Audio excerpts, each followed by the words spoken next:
So in this video we are going to discuss between the interaction between the methanol and acetophenol வந்து நமக்கு acetone வந்து என்ன interaction இருக்கு நம்ம பார்க்க போறோம். ஸோ அப்போ மெத்தனாலோட ஸ்ட்ரக்சர் நமக்கு எப்படி இருக்கும் பார்த்தீங்கன்னா CH3OH வந்து நமக்கு வந்து இருக்கும்.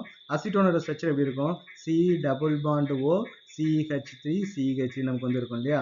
அப்போ இங்க நமக்கு என்னன்னு பார்த்தீங்கன்னா ஹைட்ரஜன் பாண்டிங் வந்து நமக்கு வந்து இருக்கும். அப்போ ஹைட்ரஜன் பாண்டிங்ன்றது என்னது ஹை எலக்ட்ரோநெகட்டிவ் ஆட்டத்துக்கும் ஒரு ஹைட்ரஜன் ஆட்டத்துக்கும் இருக்கிறது தான் ஹைட்ரஜன் பாண்டிங். அப்போ இங்கே ஆக்சிஜன் வந்து பார்த்தீங்கன்னா ஹை எலக்ட்ரோநெகட்டிவ் ஆட்டம் இல்லையா.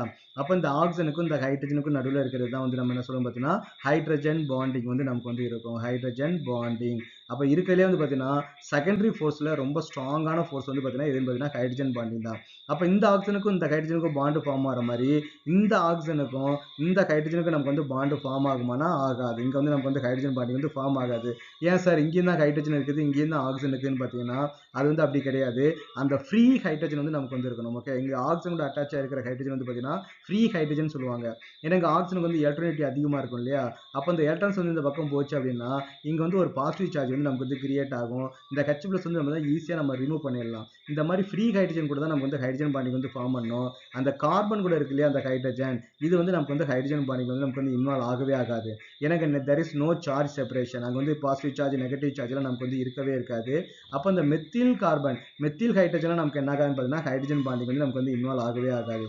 அதே மாதிரி மெத்தனாலில் இருக்கிற இந்த மெத்தில் குரூப் நமக்கு என்ன ஆகாது ஹைட்ரஜன் பாண்டிங்ல வந்து இன்வால்வ் ஆகாது. இந்த மாதிரி ஃப்ரீயாக இருக்கிற ஹைட்ரஜன் மட்டும் தான் நமக்கு வந்து ஹைட்ரஜன் பாண்டிங் வந்து நமக்கு வந்து இன்வால்வ் ஆகும். அப்போ ஓவராலாக மெத்தனாலுக்கும் அசிட்டோஃபெனாலுக்கும் இடையில இருக்கக்கூடிய இன்ட்ராக்ஷன் என்னன்னு பார்த்தீங்கன்னா ஹைட்ரஜன் பாண்டிங். இது வந்து நம்ம பாசிட்டிவ் டிவியேஷன் நெகட்டிவ் டிவியேஷன் நம்ம படித்தோம் இல்லையா.